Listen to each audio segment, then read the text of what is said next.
Good evening and welcome back to another episode of Smoke and Mirrors. I'm your host, Stephen Polius, alongside Declan Krogman and Greg Polius.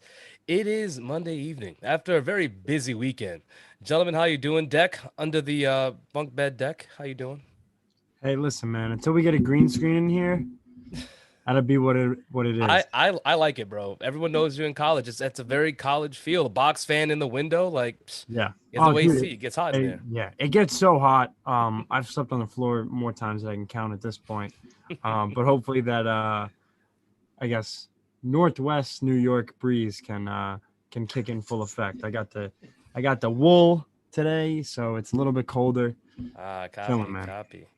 All right, bet, Greg. How you doing? How's your Doing well. weekend? Like you said, busy weekend. Feel like Yeah. there was no rest for the weary. But I'm happy to be here. Same. I'm always happy to be here. I feel like the lead up to us going on air is there's always anticipation, especially with the new time slot. I'm glad Yeah. everybody's here with the new time slot. There's so many people who aren't familiar or not, they're not acquainted yet with the new time slot. It's like, oh, when are you guys coming on? 7 to 8. You will see us on Mondays. Good spot right before the Manning brothers. Oh, the Manning brothers. We love the Manning brothers. Well, before we get into that, I want to start with some exciting news in the baseball world. Deck, I imagine you're going to be grinning ear to ear. This AL wildcard race has been really interesting. It's been percolating for a little while now, but last night the Yankees gave themselves a little wiggle room when they beat the Red Sox. And really, if you watch the game, the first 6 innings were all right. They were entertaining enough.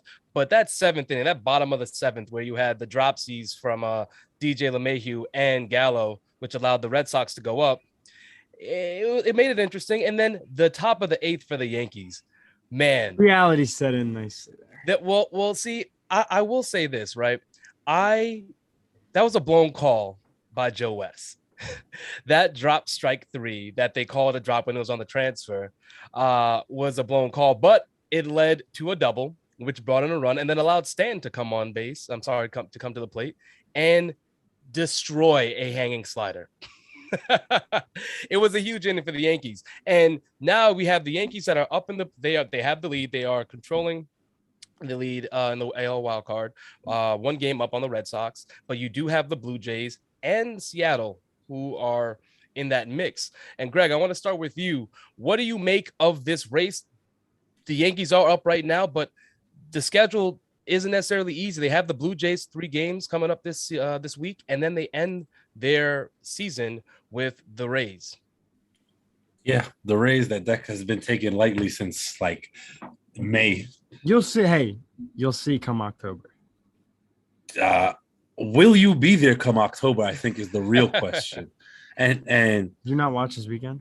You know, okay, get into it. So here's that's great. You beat Boston in Boston. Great job. You guys did what you needed to do. You took advantage of poor pitching on Boston's part. Completed the sweep. Yep. However, Boston has the O's and the Nats. Toronto has you guys and the O's. You guys have Toronto and the Rays. It is without a doubt, unquestionably, that the Yankees have the hardest schedule of the three remaining teams. Yeah. You said yesterday that it is just a matter of home field advantage in the world in for the wild card. Given these schedules, what makes you so sure that it's a guarantee you guys are getting in? Well, here's what I'll say, and here's what was forgotten in the introduction to what happened over the weekend. Obviously, the Yankees got a huge sweep. They played it. They did everything they were supposed to do, except maybe catch 2 pop-ups in the 7th inning. But with the exception of that, they did everything they were supposed to do. And they went from being a couple of days ago a half a game out of the wild card to now not only jumping in the wild card, but at this point in time having sole possession of home field advantage in the wild card. At this point, and here's another thing. Okay. Here's something that you didn't mention that I think is going to play a big role in the Yankees schedule and the scheduling of how the wild card is going to pan out over the next week. The Yankees play the Rays the last 3 games of the season, which is the first weekend in October, obviously this weekend, Friday, Saturday, Sunday. The Rays have clinched postseason, not only the postseason berth, but the American League East. So once that weekend comes, I wouldn't expect them to play all their guys consistently and whatnot. Why do Yankee fans do this? That's what teams do. What do you mean? No. Why do Yankee fans do that? No. When it comes to the Rays, when have the Rays ever let up on you guys? When has that been a thing? It's never been a thing. What do you mean let up on us? By them resting guys, that means they let up. If the Rays have a chance to knock the Yankees out of the playoffs, you think they're not going to do it? Oh, I mean, that's fine. I mean, bring it. I think it's something to entertain. It's not football where you're afraid of guys getting hurt necessarily. It's more about having your arms for when your series. But I don't imagine the Rays resting guys. Hey, listen, if they want to throw out Shane McClanahan and Ryan Yarbrough at us, the Rays are going to play to win simply because it means them playing spoiler. They've played second fiddle to the Yankees. If there's home field involved, then that would be the Rays already have home field. That's irrelevant. This means nothing to them as far as home field goes. But the Rays have played second fiddle to the Yankees for so long in that division that I believe any chance they get to try to wipe the Yankees out, they will take it. Yeah, I mean, that's why I don't think it's realistic to think that they're just gonna kind of ease up and play the Yankees. The Yankees can play with the Rays. I'm not necessarily going to sit here and say that, the Rays are coming, the Yankees are going to get swept. No. Like that. I want you to say the Rays are a better team than the Yankees. That's what I want you to say, because that is the actual reality of it. At this point in time, I want to see how things play out, and then we'll. Are you kidding me? You're joking, right? This is a joke. Like, no. You're not being serious. You're putting on a stand-up act because you're not being serious. Just because I know I am funny, but I'm not here to joke around. You're telling me that right now, as we speak, the Rays are not a better team than the Yankees. Right now, as we speak, I'm going to say the Rays are a better team. But I will say that I do like the Yankees more, and I think that this could be the Yankees match up well against them, and I would hope to see them in the playoffs if the Yankees can get there. If the Yankees can get to the playoffs, you're saying? That's what I said. No, if the Yankees can get to the playoffs. That's what I said. Yeah. No, it was measured. I thought you were saying that they're shooing, because what Greg was saying is that you said it's only a matter of home field advantage. But if you're saying an if on them making the playoffs, then it's not about home field advantage. It's about still hopefully getting in. Oh, yeah. No, I mean, what I said in the chat on a Sunday night, I mean, that's not what I say on the air. I mean, it is weird. All right. Hey, you live in a double life, my friend. Listen, I like to troll in the chat, and I like. Is Greg frozen? Is that why his face is like that? Yep. Yeah, I'm sure he'll be back. Some guy I've never met has called me not funny. I think that's cute. We love it. Anyway, I didn't get to see that in the chat yet, but I will say Seattle has the second hardest schedule, where they have Oakland for 3 games, and then they have the Angels, Oakland being the harder team maybe for them to match up against. But they are still technically in the mix. Yeah. So I will say this. Seattle doesn't really Seattle's not going to play a part in this, and here's why. As good of a team as they are, right now this wild card race is a 3-man race between, maybe I shouldn't say 3-man anymore, a 3-team race. Yeah. In between Boston, the Yankees, and Toronto. And I think right now, obviously, the Yankees are in first. The Red Sox are in second, and Toronto's right now on the outside looking in mathematically. Yeah. But that big matchup, I mean, the biggest piece here out of everything that when you and Greg, or I think Greg mentioned the scheduling, is really just Yankees versus Blue Jays. That's going to be a huge series. And I agree with Eddie in the comments. As Greg said, he'll be back soon, just technical issues. It's a 3-team race, and it's similar to that of the MVP race in the NL. 3-person race with Tatis, Soto, and Harper. So I think that right now, I think the Yankees are going to make the playoffs. I think that Toronto is going to wind up on the outside. They are going to make the playoffs, not an if. Yes. They are. That is my I heard a if before, but no. They well, are. no. I gave the if before, not as like a prediction or if they make the playoffs. Just conditional on if they see the Rays in the playoffs. I would like the Yankees in a series more. That's what I said. I said if they. Oh, I see. Okay, so it's regarding them facing off against the Rays, not them making the playoffs at all. Yes. Okay. My prediction is that the Yankees are going to make the playoffs, but I wasn't going to be all. Listen, guys, it's 7:15. All right, let me break out some stuff at 7:45. I wasn't going to be all macho and say, when the Yankees make the playoffs and when they face the Rays in the first round or nothing like that. Yeah. No, if they make the playoffs, I like them in a series over the Rays just because I think that somehow, some way, the Yankees pitching is just better than the Rays pitching based on all the injuries they've had this year. And I trust the Yankees offense to have more power and just better hitting overall than the Rays. I think we've seen just like how the Rays have played and where they finished in the division, that their pitching can hold up and the Yankees has not. I mean, they're streaky with some of your, even Montgomery, someone that you relied on yesterday, who pitched The well. one thing I will say is, who do you, and I don't mean this from a challenge standpoint, I mean this from like a baseball, just talking standpoint. Yeah. Who do you trust on the Rays with their pitching? What, like, is there a pitcher in that rotation that you trust in October to give the ball to? I feel as though I don't look at one pitcher that can eat up innings and be the guy, but I look at their entire rotation, their pitching staff, as guys that can really. So like, it's almost like not always bullpen days, but I look at pitchers that can give you 3 to 4 solid innings, and then the next guy up. I don't think there's a McClanahan. McClanahan, yeah. McClanahan. I think that he's someone that is another. He's not so much streaky, but young, and I wouldn't necessarily rely on to give me 7 innings. Well, he is one of their their best pitchers. He's a really good pitcher, really good young pitcher. But I think that they have a stable of solid, like, quality arms that can. What did Cash say? A stable of horses that throw 98. Something like that. I will say this though, in regards to what Eddie said about Seattle. What did he say? I was pulling. No, he's just saying that Seattle, they're not in it. Seattle and Oakland aren't in it. Great pick, by the way. Hey, even if they don't make it, obviously the odds are stacked against them. Who the hell had Seattle going anywhere? Exactly. So my thing with Seattle is they can play spoiler. They need a lot to go right in order for them to get in. So they need teams to lose to try and get in, and they need to win out. I don't necessarily see that happening, but I can see a scenario where there's potential that they are threatening in those last 3 games.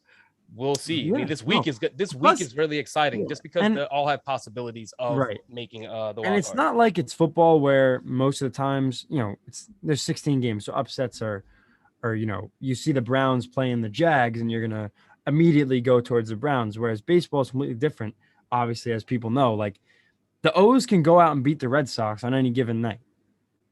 Nothing's a given. They could drop 2 out of 3. Like, weird things can happen, but based on talent. And I do think that the Yankees, obviously playing against the Blue Jays, that's going to be the biggest series. As I said, I think that's going to be a series that really decides it. And I think the Yankees can stay hot and come out on top in that series. Stanton has really been really, really good. I mean, it's 7 for 12 over the weekend. Couple home runs. 3 home runs. Yeah, 3 homers. Judge has been on a tear. He dislocated his left pinky diving into second base. Mm-hmm. Should be fine. Doesn't affect his hitting. Freaky looking, actually. Yeah, exactly. And then Gallo, if he could stay healthy, which I think he's going to be fine. Gallo's been pretty good as of late. He's been showing us more than he's shown us since he's been in pinstripes. So everyone's starting to get hot at the right time. The big X factor is going to be the infield, I feel like, really. On the offensive side of things, I don't worry as much about the outfield, and obviously infield and pitching. I was going to say pitching. Yeah, you got to mention pitching to me. Well, from an offensive standpoint, the infield hasn't been as great as it was earlier in the year, but there are some, DJ has been better than what he was early on. And now they're moving guys around to, kind of get a mold to this infield. And I think if they can get that going, then they'll be all right. Well, we're going to see when we're back on the air on Friday, we'll have the Toronto series finish. So at that point, we'll have a better picture. Here's my thing with the Rays pitching, right? Like, their 5-man rotation is Ryan Yarbrough, who's nothing to write home about. Yep. Like, that's your number one, and you're one of the best teams in the American League. That's a problem going into Patino. He's another one that's another young arm talent. Yeah, he's their 5 starter, and Shane Patino, young arm, like you said, never pitched in the postseason, just made his debut this year, and now he's 21 years old. And Shane Baz is another one who's got one career start. He made his first start a couple days ago.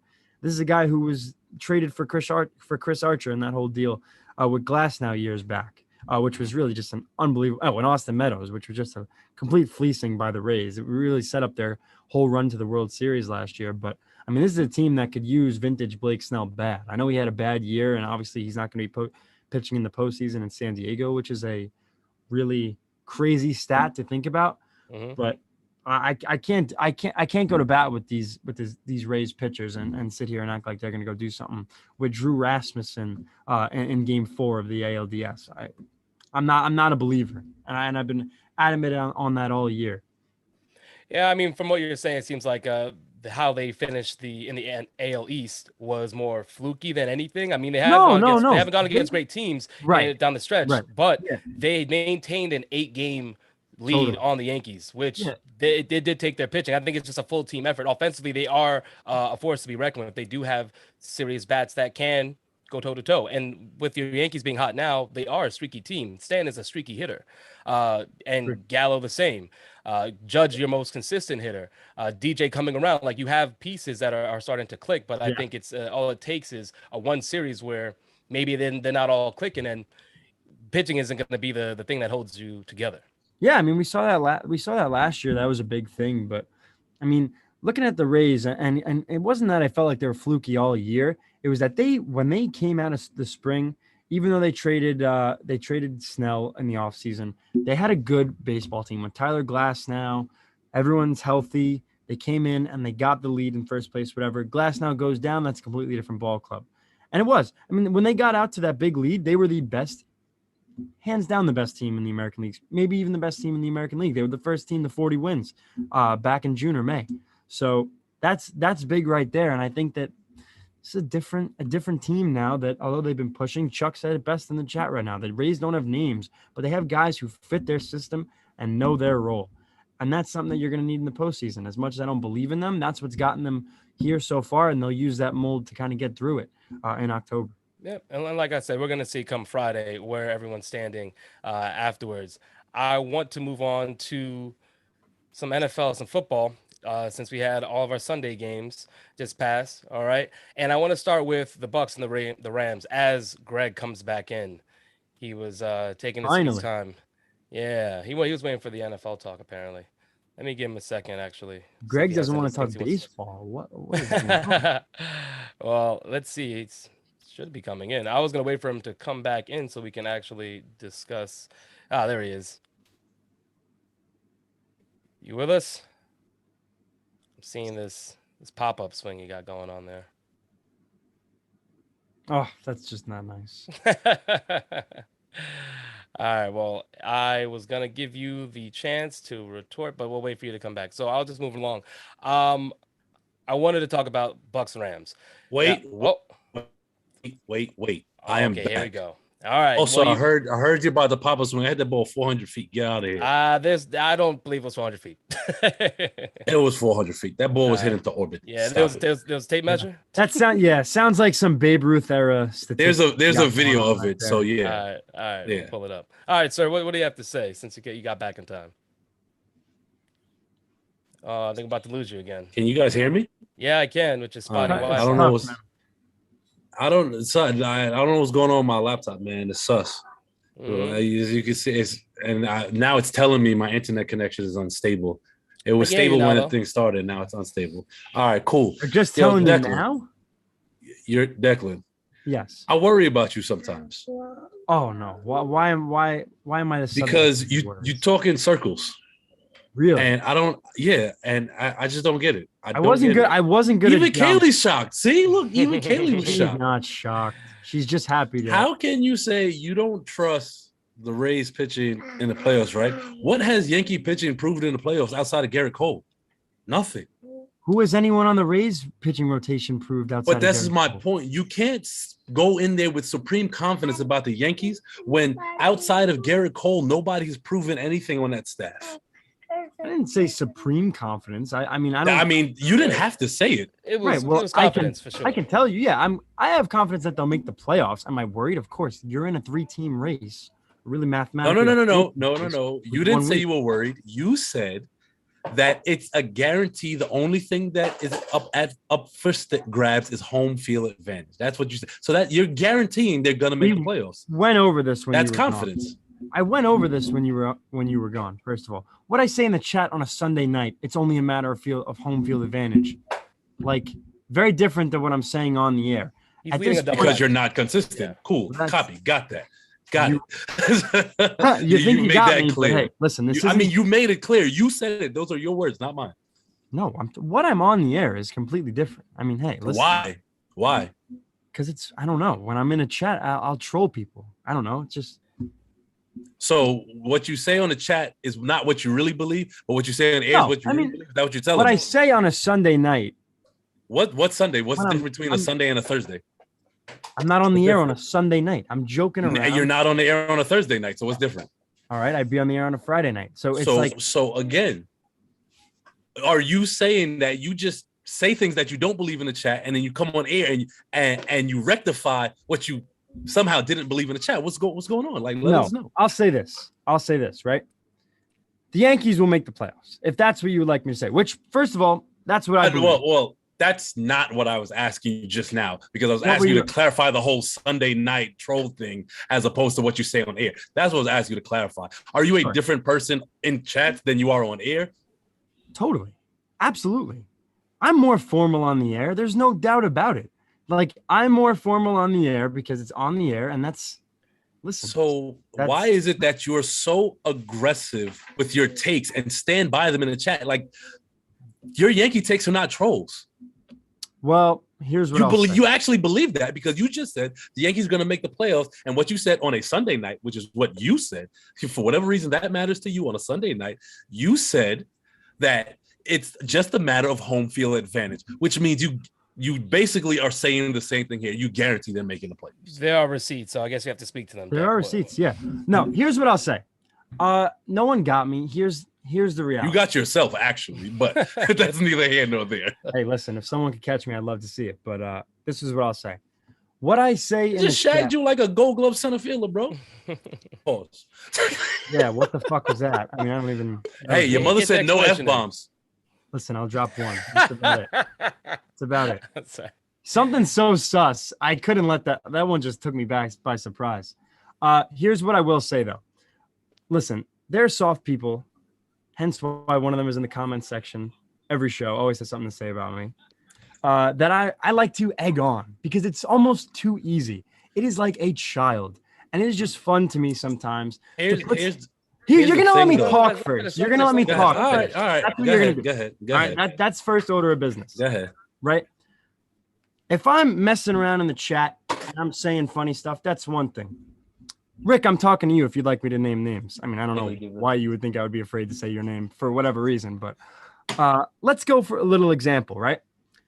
Manny, he says stuff in the chat all the time. Complete jokes, ridiculous things, says it in the chat of the comment section of this video, stuff like that, whatever.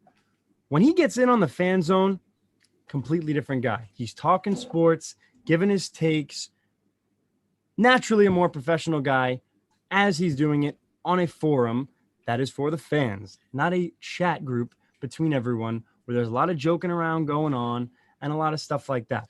Different, guys. So, what you do behind closed doors and what you do, when you're making when you're making a show is two different things. It doesn't mean that I'm, sitting there joking every 5 seconds behind closed doors in the chat. But what I'm saying, after Stanton hits a home run in the 8th inning of a game, very different. If I was on the air, it's a different story.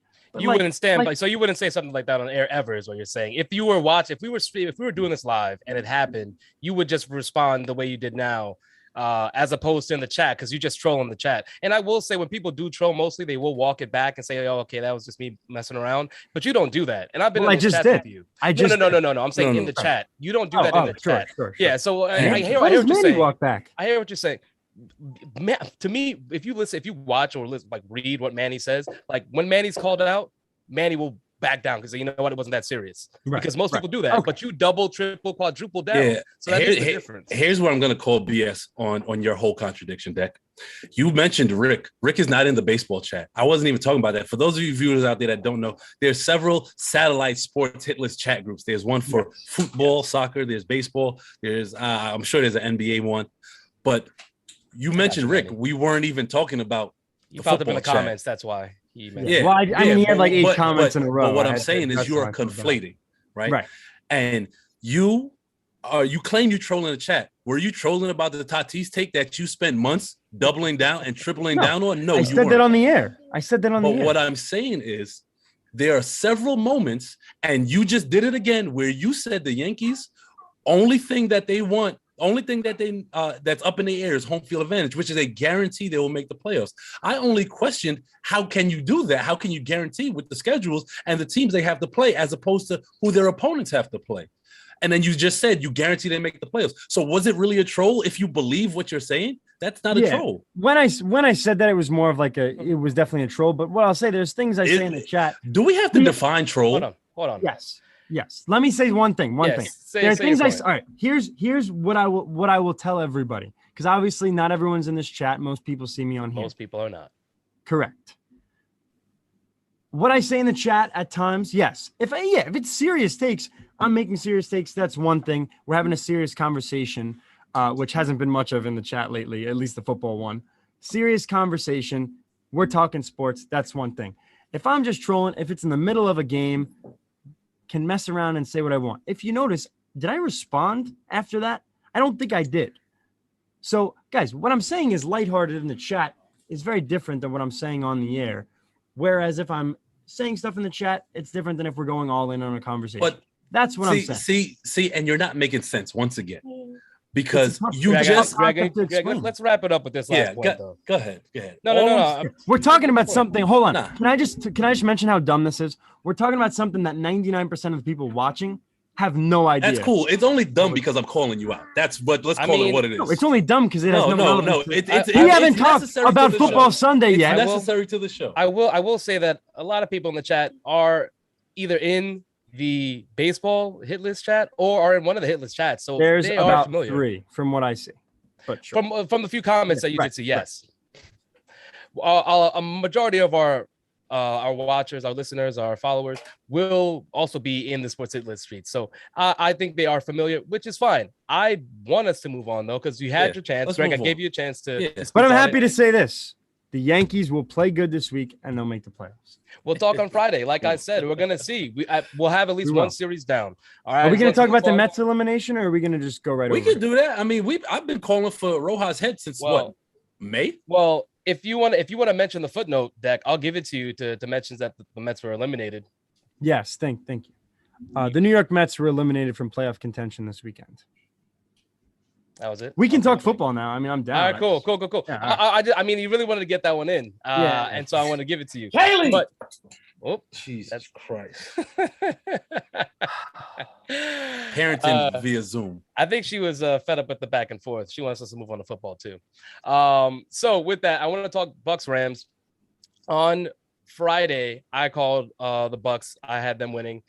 Greg, I believe you had the Rams, and the Rams were the better team. 34-24, Rams won. You saw the Rams D just being better than the Bucks D. They do have the injuries in the secondary. Tom Brady still threw for 432 yards on 41 completions and 55 attempts. Only had one TD, though. Not much of a ground game for them either. But really the story to me is Matthew Stafford, because he has been an absolute godsend for the Rams since arriving. 27 of 38 for 343 yards, 4 touchdowns. Sony Michel contributed a little bit on the ground, but it was really just the Stafford show. And we're seeing game in and game out that the Rams trading for Stafford meant everything. And, I want to talk about the lines a little bit later, but by comparison, night and day. Deck, what did you make of this game? I don't know if did we get your take for who was going to win? Yeah, I picked the Bucks. And I was wrong, man. I was wrong. Freaking Matt Stafford, again. Just shredding a Super Bowl defense. That Rams team looking good. I mean, we're going to see a lot of overreactions to, or maybe not overreactions. I don't think they're overreactions to this. A lot of reactions saying, the Rams are going to win the Super Bowl. The Rams are the best team in football. I don't know if I would call them the best team in football yet, but who would you put there if you had to right now? It's tough. Here's why. Yeah. I would consider the Bucks the best team in football, just because I do think that they have earned that mark by winning a Super Bowl, and it's only week 3. I know that the Rams just took them down. If you want to sit here and use that as the criteria to call them better, power rankings wise, week to week, the Rams week to week are better. But the best team in football wholly right now that I see is the Bucks. Even with that hurt secondary, because we saw what Stafford did to it, and I think any top tier quarterback can shred them. You're right. Then I guess we'll say when healthy is fine. Yeah. Which they're not. But don't forget the loss of JPP really showed last night. Huge. Stafford had all the time in the world to throw. Yeah. And just really pick apart that secondary. They were down to, rookie DBs that never even played a snap in an NFL game. But yeah, Greg, let me get your opinion. I do want to say that Matthew Stafford has the most 40-yard completions in the NFL right now with 6. Yeah, go ahead. Yeah, and then this is more towards Paul Lawson, who didn't believe that he's a believer now. Receivers, he's a believer now, though. He has to be, because all Matthew Stafford has done now is push the ball downfield with wide receivers that didn't have a quarterback that could do that, and now they do. There's only one person in the world that thinks Matthew Stafford is somehow worse than Jared Goff, and that's my friend Jared Carter, whose take on this is absolutely putrid.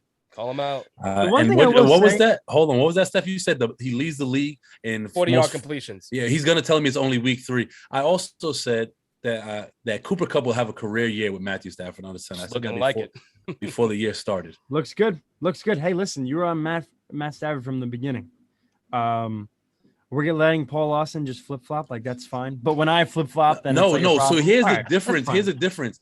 The minute it was called out that Paul was wrong, he said, "You know what? I was wrong." When somebody says you're wrong, you tell them 17 times why you were right. I just said 3 minutes ago. That I was wrong with the Bucks pick. No. Yeah. That's a pick 'em. Okay. We're talking about actual takes. The conviction you have for your point when someone says no, it's not this, like yes, it is, right? You double down and you believe in yourself, and that's cool. But the difference you guys is like to get on me when it's honestly it's because anyone else when they're wrong, like when it comes to Tatis, right? When we were talking about Tatis, I'll bring it up just for a second. You refuse to admit anything. Hey, that was a huge blunder. But I all I'm saying is that Soto might win MVP. That was my pick. The difference between you and Paul is that Paul would at least be like, you know what, I was wrong. I barely ever, rarely see that come from you in the chat. You did it on air, but in the chat, you don't really back down or admit any fault. So, and that's fine. That's what you want to do. Place. Do what you got to do, bro. But Greg, I want to get your take on this game. Do you see this Bucks team as the best team in the NFL? No, not right now. Not with the injuries. Yeah. They made Brady look human yesterday. I mean, a lot of those 432 yards though. I was just gonna say a lot of these yards came when the game was out of hand. Yeah, I'll give you that. Okay. But 14 incompletions. The one thing I'll say though is that stuff like this happens every year. Like Brady takes a loss early on within the first 5 weeks, and everyone starts to chatter of the Bucks or he's not the way he is. That's what I'm saying. Let's maybe pump the brakes, because let's not forget the Saints beat them 38-3 last year and then lost to them in the playoffs. The same thing could happen to the Rams. No, the difference between what the Rams did to them this year is, I think, one, they stretched the field that they didn't do to them last year. They did it very well, and they do that to everyone, and that is one of their strengths for sure. But the Rams did that with no running game. Yeah. And the Bucks did, like I said, the Bucks didn't get after the quarterback. If you have no pass rush, and they even Sony Michel only ran for 67 yards, but there were some very key first downs he got with some of those runs, and the Bucks weren't able to stop him when they needed to stop him. So I will say that for that reason, I cannot put the Bucks ahead of the Rams, especially like you said, the Rams outplayed the Bucks. Let's call it what it is. They outplayed them. It wasn't a close game. By no means was it. I really don't see the Bucks, at least if they don't make any kind of additions to the team with that secondary and that the front line. Losing JPP is huge. They need to generate that pass rush. They need to get to the quarterback to make them uncomfortable. We saw Dak, or just coming back, and Dak threw very well against them. So, and that's where the secondary started to have some injuries. So, I like the Rams a lot. I don't necessarily think it's an overreaction to see what Stafford's doing. A very talented quarterback that hasn't had the surrounding cast around him, but now he does. I can see Stafford and the Rams. Super Bowl, Super Bowl aspirations or people talking about Super Bowl for me isn't necessarily a vast overreaction. I have them going to the Super Bowl. I have them in. I think that they're just a very talented team. They always had a really good defense, and now Stafford's elevating their offense. So we can see what Brady did for the Bucks last year is what Stafford's going to do for these Rams this year. Yeah, we could definitely do without the Jared Goff ex-girlfriend comments coming over from Detroit. I mean, I don't think anybody really needs those anymore after how good Stafford's been doing. Oh yeah. I Although, agree with that. I will say the one thing, I know the Lions are 0-3. I mean, he has he has a decent running game, but he has no real playmakers on the outside. Outside of Higby, and he has Higby. With the Lions. I mean, not Higby. Hawkinson. Right. Yes. TJ Hawkinson, the tight end. Yeah, from Iowa. Yeah, this is a guy who they could bring in a quarterback next year, and he would do significantly worse. Like a rookie quarterback, nobody from last year's class would sit there and be doing better than Jared Goff is right now on the Lions. And the one thing I will say is that at least a team has fights. They played competitive football with the Niners. They played competitive football with the Ravens. They really almost won that game. The Ravens did. I mean, Hollywood Brown screwed himself out of that game. Yeah, that's the reality of it. Those 2 touchdowns, that's not a close game. But they did take advantage of their mistakes. Yes, that I will say. So that's something I'd like to see the Giants do for once before I'm 40 years old, because that's something they haven't been able to do for years now. What I will say really quickly, Declan, is that that Lions team, yes, there's a few playmakers that are missing from when Stafford was there, but you could see a different caliber in quarterback when Stafford's manning that offense than where Goff is. It's just absolutely. And so it's not necessarily saying, hey, we got to kill Goff, but it shows with the tools that Goff had with Stafford now having them, and then them switching places, the caliber of quarterback. There really isn't a question there. And before we move on, I do want to let the audience know that we have a surprise guest here. And I think the last episode we have a surprise guest, and I'm really liking these surprise guests that just decide to pop in. Without further ado, I want to welcome the elder statesman. Look at that fly guy. Look at this guy. I believe he has some things he would like to address. Rick, welcome to the show. Welcome back. Ooh, any second. What's poppin', fellas? Yo, what's going on? What's going on, baby? Yo, it look like you drinking a blue Hawaiian, bro. Nah, yo, I got a little blue Royale in the cup, man. Splashed with a little blue curacao, some Arnold. I call it a blue Long Island, something light to get me through the end of my shift. You know what I mean? I'm wrapping up work soon, getting ready for Monday Night Football. And yes, sir. We got fresh over puberty Deck out here calling folks soft. So I had to pull up. You did. And ask the man himself what makes me so soft. I have what makes me it so truly soft, is man? smoke and mirrors. Yes. I have honestly, man. Yeah, everybody's here for the smoke. Of course. I mean, who isn't? But here's what I'll say, Rick.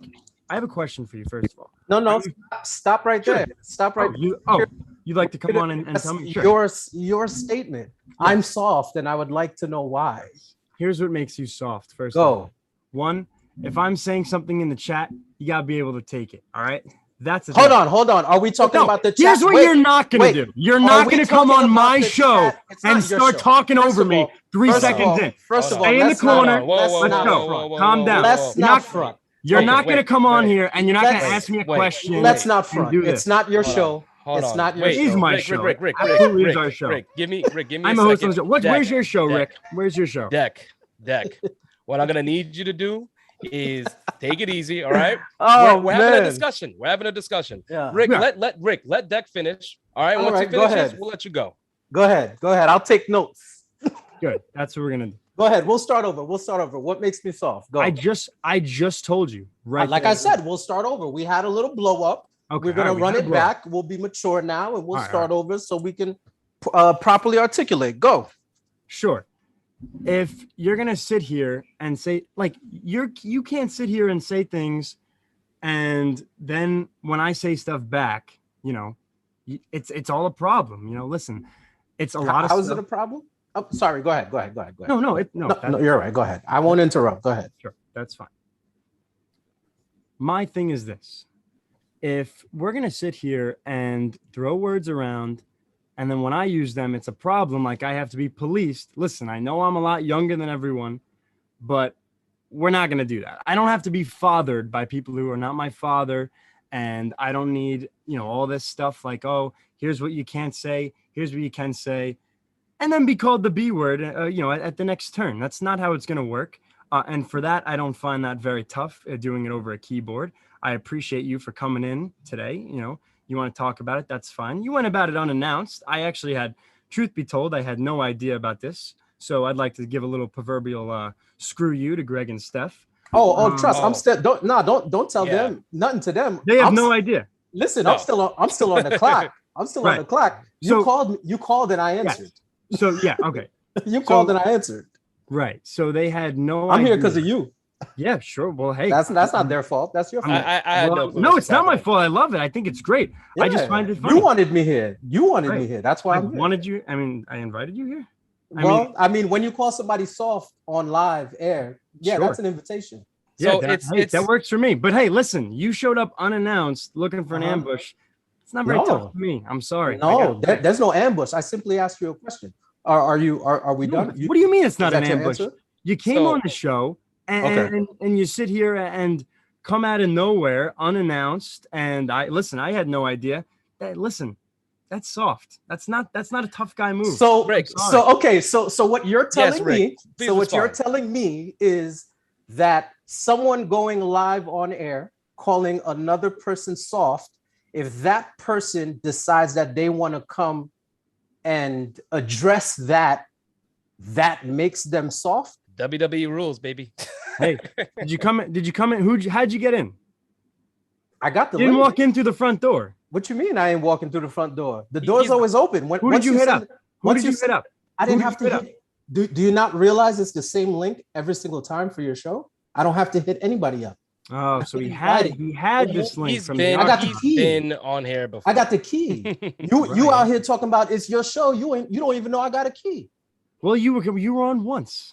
Listen, Rick, hold on. Let's. I want to focus. You ain't changed the locks, bro. I didn't have to. We changed networks. Because you can't. It ain't just show. Rick, what do you mean? I would be happy. Hold on. Let's not deviate from why he came on. I want you to speak to. So Deck had his chance to say. That's it. How why you soft? Yes, that's it. Okay. So please, all right. Speak to it. So let's go.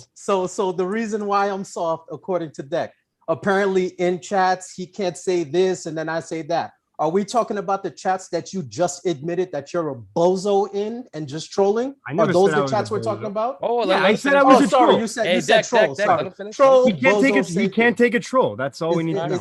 Is that okay? So what you're saying is nobody should take your bitch ass serious in the chats. That's what you're saying. You're not gonna come here. You're not gonna come here and throw that word around. Listen, just because hold on. Okay, just because you don't have anything to lose, doesn't mean you're not gonna come on here. I apologize. Like I know Mama Krogman watching. My apologies. So what you're saying is that we shouldn't take your soft ass serious in the chats because you're just trolling. So whatever you're saying in the chats ain't what it is. That's what you're telling us on live right here on the Sports Hit List. I think you shouldn't be a grown man emotional enough to talk wild in the chat and come on the air. No. You played your own hand. You played your card. I'm asking you a question. I'm asking you a question.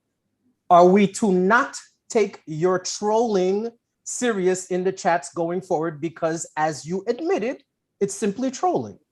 Yeah, some things I say are. Now it's some things. Okay, cool. That's what I said before. Good to know. Good to know. Okay. Let's work through it. Let's work through it. All right. Good to know. All right, cool.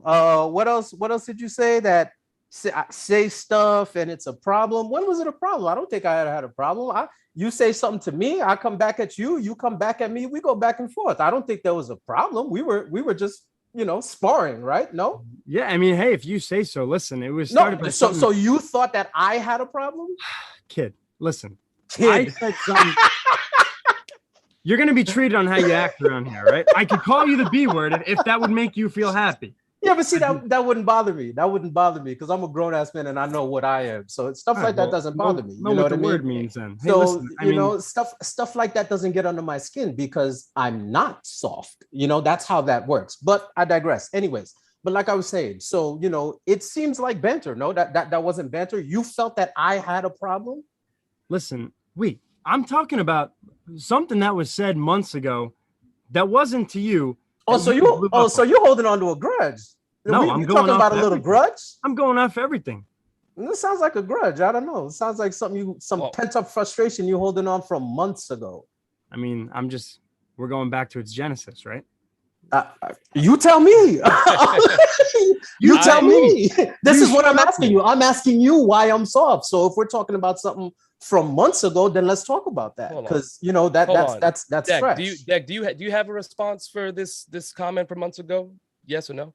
If you What do don't, you it's mean, fine. comment from months ago. He's Rick is talking about. You brought it up. Yeah. You tell us, what do you mean? If you don't, then it's fine, because again, Rick was a surprise. I wasn't expecting this. He came on as a Sports Tailors contributor, wanted to speak his to ask you the questions, which he did. If you have a response to that, great. If not, we are gonna move on, because I do want to get to a few more games. And Rick, if you hold on, wait, hold on. I was taking notes. I still got one more note. Because apparently he said something about that I shouldn't be policing him. I don't think I was the one policing him about what I think you absolutely were policing me. Are you kidding me? I was the one. Are you looking into the camera right now? And are you being serious? Now, before I answer that question, here's what I'm going to ask you. When was I policing you? Recently? Listen to what I'm saying. When are you referring to me policing you? Like yesterday in our chat, or this couple months ago stuff that now bringing up? What are we talking about? That goes way back. Oh, that goes way back. So again, we're back to this little grudge that you're holding. That again in the chat. You want to know why I think you wanted to know why happened months ago hasn't been an issue. But you're here today calling me soft because of something that happened months ago. You're here today and you're gonna listen, right? Here's what's gonna happen. Speak. Answer the question, my man. Good. Here we go. You're talking about holding this grudge, whatever. You want to know why you're soft? I gave you a few reasons. I'll give you some more if you like. Saying F you, shut the F up, B words, P words, all this stuff on a chat, coming at me aggressively for 2 weeks ago. Yesterday was fine. That was whatever. So who else in the chat is soft then? Because I'm not the only one that comes at you that way. So who else in the chat is soft? Honestly, bro. Name names. Be a man, because you ain't soft. I'll be a man. I'm happy to be a man. You're the only one who calls me a bitch in the chat, because you're the only one who can't take keyboard banter, because you're a keyboard warrior. All right. Whoa. Am I though? All right. Am I? Wait. I just told you. I'm still curious to know who else is soft. I just told you you're soft. I didn't say who else though? Who else? Ding the bell, Steph. Ding the bell. No one else is soft. You are. You're no one else is soft. That's it. Wow. Where's the drink? No one else is soft. Where's the drink? No one else is soft. Hey, so for the same reasons you're calling me soft, you have other people saying the same thing, but nobody else is soft. No, I just soft now. I just said you're completely soft. Rick, not everyone's saying the same thing. Not everyone's saying the same thing. Carl's calling me a bitch. Everyone else in the chat's calling me a bitch. Oh, absolutely not. Relax. Oh, yeah. Let's calm it down. All right, we had the fun. Rick, you got to get your questions off. You had them answered. And we had this feud that's been going on in the chat that I'm not a part of the football sports. No. See, look, here's the thing. It's not even a feud, because now I know everything he says in the chat is full of shit because he's just trolling. So I know to not even take him seriously anymore going forward. It got addressed. That's good. Maybe you'll get a show. The chat was enjoying it. Bro, I'm glad you guys did. Don't make me hurt your feelings, man. This ain't your show. Rick, no one's fucking scared you, buddy. I promise. All right. So Here's one thing I will say. One of us was the main one who was consistently lighting up like a Christmas tree every time the other one was announced that they'd be on the show. Oh my God, Rick's gonna be on? Yeah, I'm so glad. Like, let's stop. Listen, bro. I'll be real with you for a second. Me and you, man, we could go at it in the chats. If we're going at it in the chats and it's cool, that's fine. I wish you would have told me that you were just trolling. Then I would know not to take you serious. You know what I mean? Right. But I want you to understand completely. Believe me, that tough guy nonsense, that's not in my spirit. I'm an old ass man. Y'all already know I'm old as shit. You know what I mean? Mm-hmm. I'm 41 years old, man. I got a beautiful life. So little nonsense like that doesn't bother me. So that's why I can go back and forth with people nonstop. Shout out to my man, Ant Mullen. Ant knows, man. I remember we was in the other chat one time. Me and Ant went at it for something like 18 hours straight. And everybody's like, damn, Rick, what's up? You're like, you know what? Stuff like that is fun to me. I have a good time. It is what it is, you know? But now that I know that you get into your feelings and you're just trolling and don't mean any of the nonsense that you're spewing in the chat, I will navigate accordingly. Listen, with that, hey, no, not with that. You're not giving him the last word. I swear to God. Relax. No, relax. Seriously, no. Don't tell me relax after this BS is going on. Say what you have to say, Deck, and then we'll move on. He can have the last word. I'm not worried about having the last word. Go nuts, bro. Pretty fatigued from whatever you're drinking, but yeah, that's fine. No. I've been working, man. It's been a long day. Hard at work, I see. Yes, sir, man. That's what happens when you got. What you got to say, Deck? What is your? Yeah, no. He referenced me lighting up. The fact of the matter is this. I've always been a fan of Rick, coming from last year football season. No problems at all. I voted for him for MVP. I did. It's Appreciate true. that. And honestly, if I voted for you for rookie, man. Yeah. And I appreciate that. And honestly, the reason why I voted for Rick was because I liked Rick. He was a nice guy. Wow. Past tense. Damn. He hit me with the past tense. Yeah. You don't see how this is a joke to the airwaves, first of all, but that's one thing. Time goes on, things happen, and that's that. Whether, we feel unprofessional enough to, bring that whole thing to the comments section and now on air when we're not talking football, not talking baseball, that's a different story. But to sit here and throw the B word on, say, oh, it's not my show, like, you don't know the history of the show. You don't know really just what you're talking about. And it's immaturity from a quote unquote old ass man. And that's actually sad to see. And I guess I don't care to say anything else because it's really just not worth any more wasted bullshit time. Honestly, I don't know. That's really it. Cool story.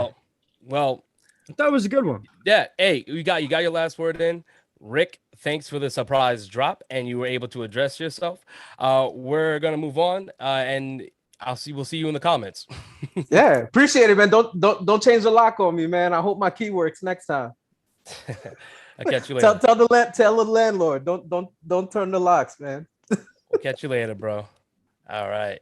So we have back to our regular scheduled program. The chat was really lighting up with all of that hoopla that did take place. I got Real Housewives vibes there. Did you feel like Andy Cohen during that whole situation?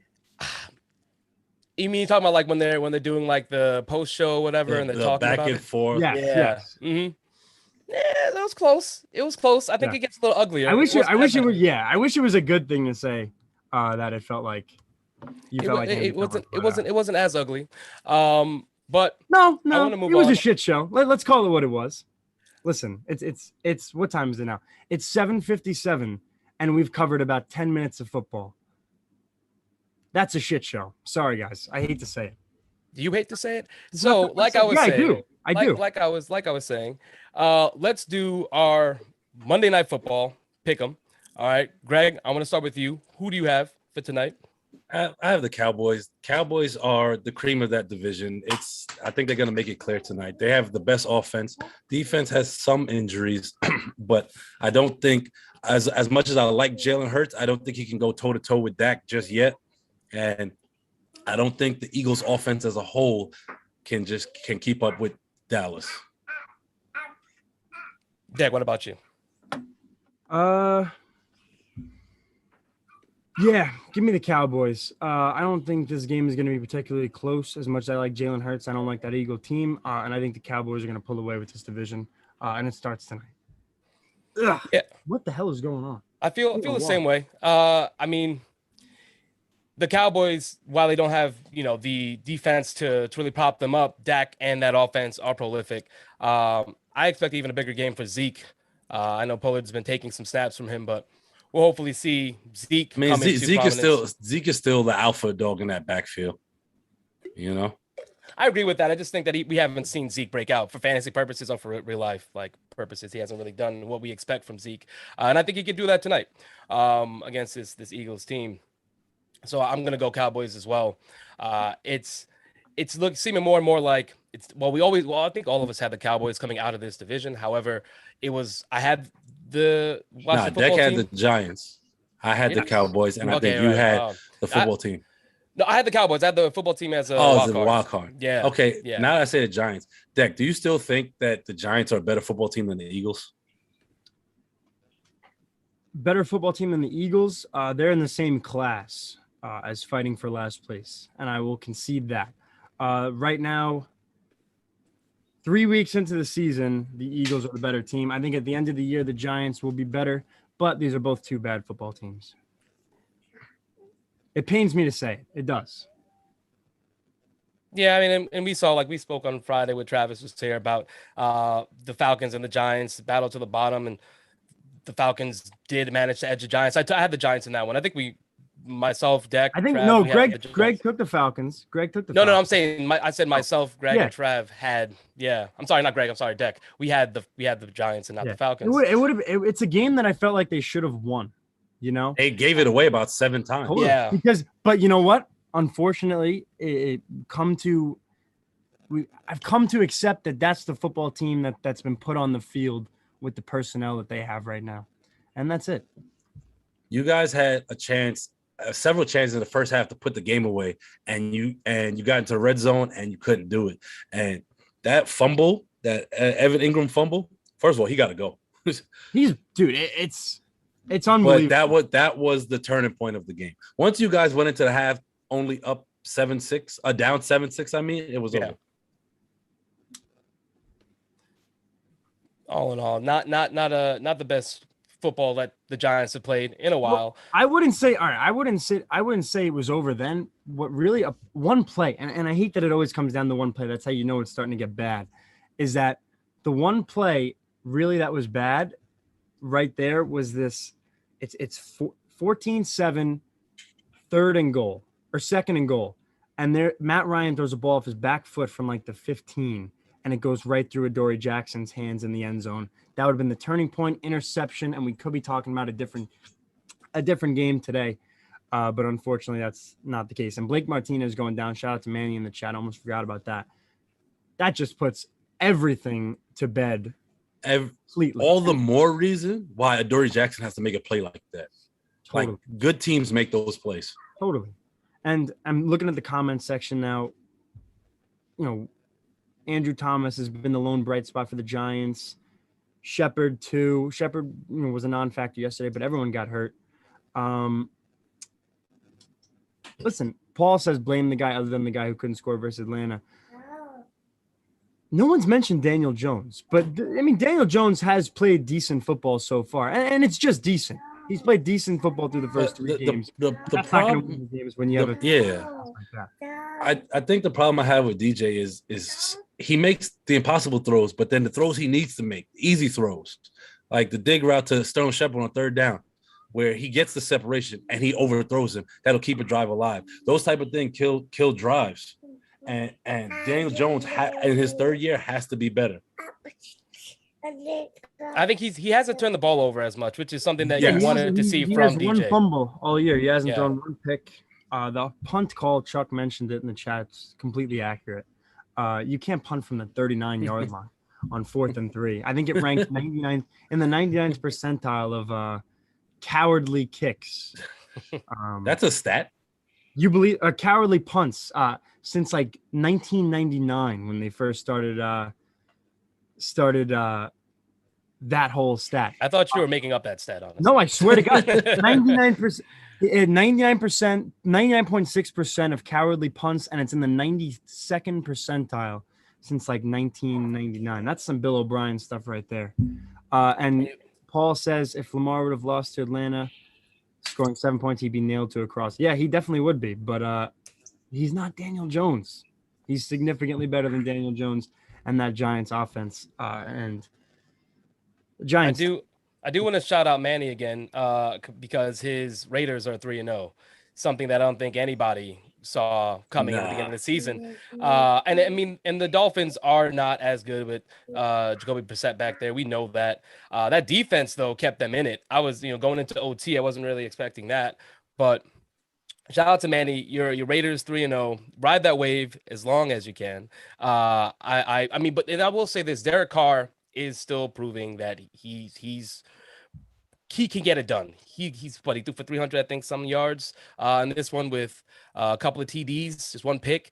It's 2 TDs, 386 on 26 of 43. So not the most efficient, but still getting the job done.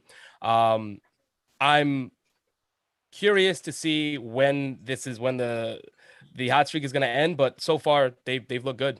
And I'm forgetting his name on the D line for the Max Crosby. Max Crosby has really been a force again rushing the quarterback. Didn't he get drafted after Dexter Lawrence? Not sure. I wouldn't know offhand. I think he did. Can you fact check that? I'll look it up for you. I got you. because I think they were the same draft. I know offhand, Dexter Lawrence was drafted 17th overall in 2019. I will.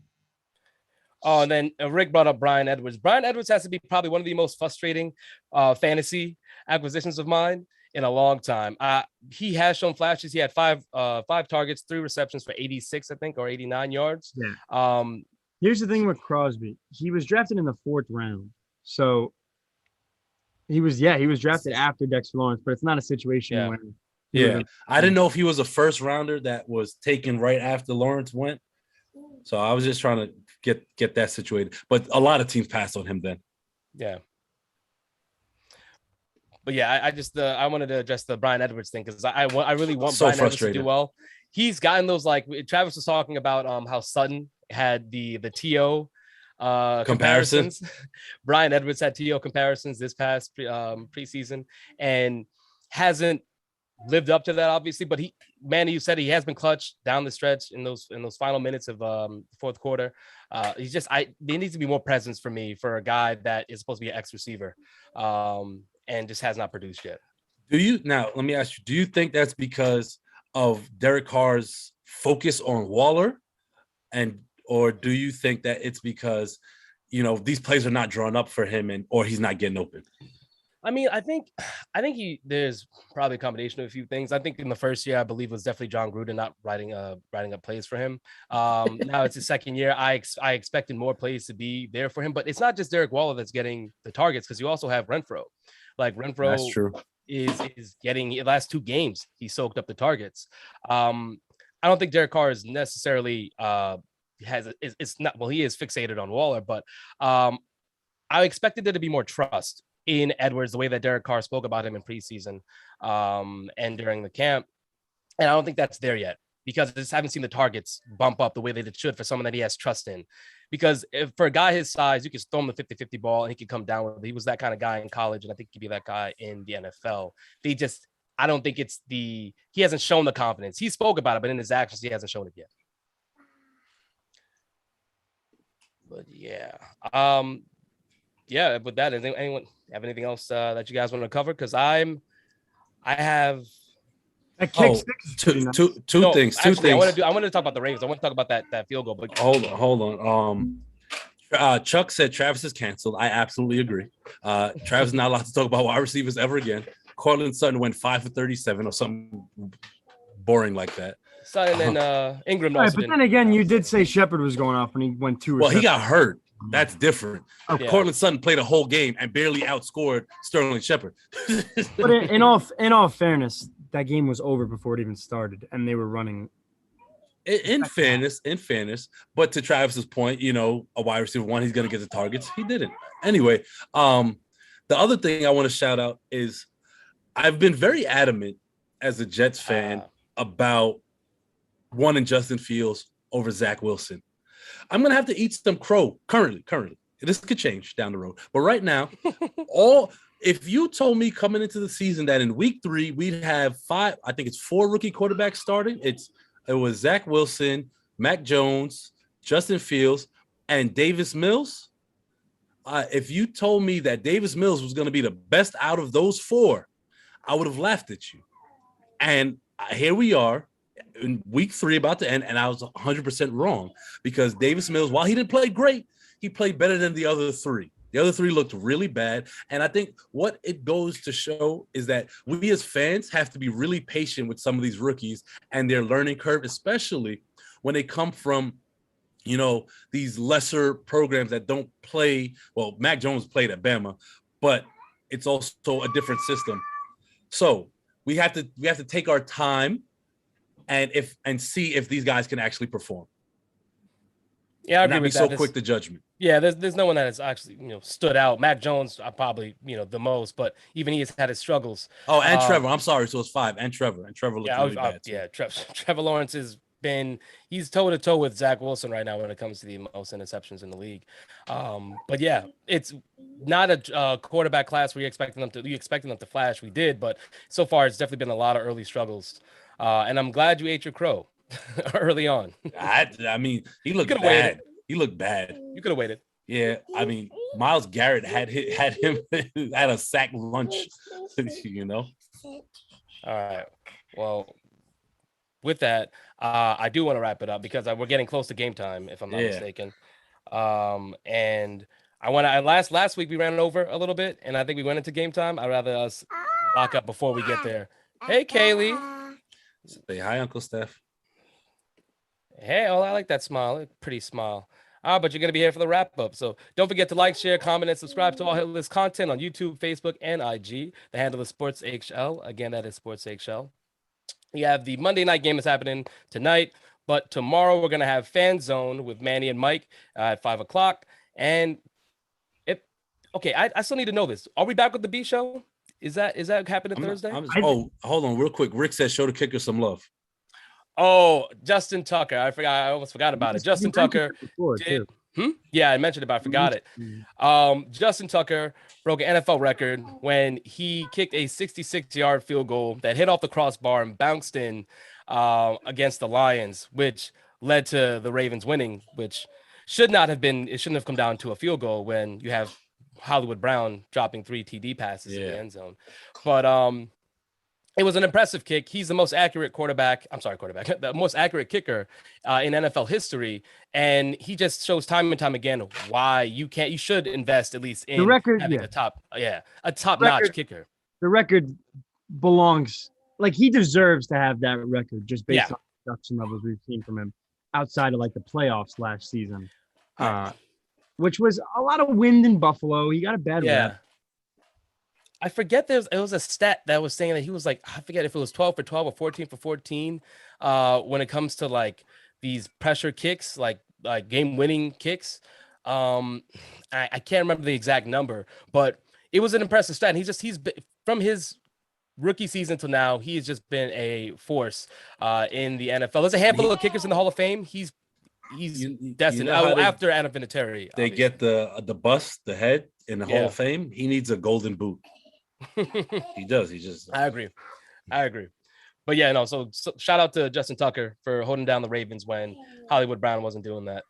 But yeah, I want to know about the B show. I don't think that she's back, but we'll be back on Friday from 4 to 5. I'll be on the Fan Zone tomorrow. I meant to mention that. Oh, nice. Oh, nice. We got a special guest in deck on the Fan Zone tomorrow, 5 o'clock. Don't miss it. I got to tune into the Fan Zone. Mike Phillips said he got something to say to me about Stafford. I can't wait to hear it. Well, we will see. That's an announced presence right there. That's an announced call out. I like those. Yeah. Again, we'll see you guys on Friday where we'll have more to talk about baseball since we're going to have that series with the Yankees finished up out in Toronto.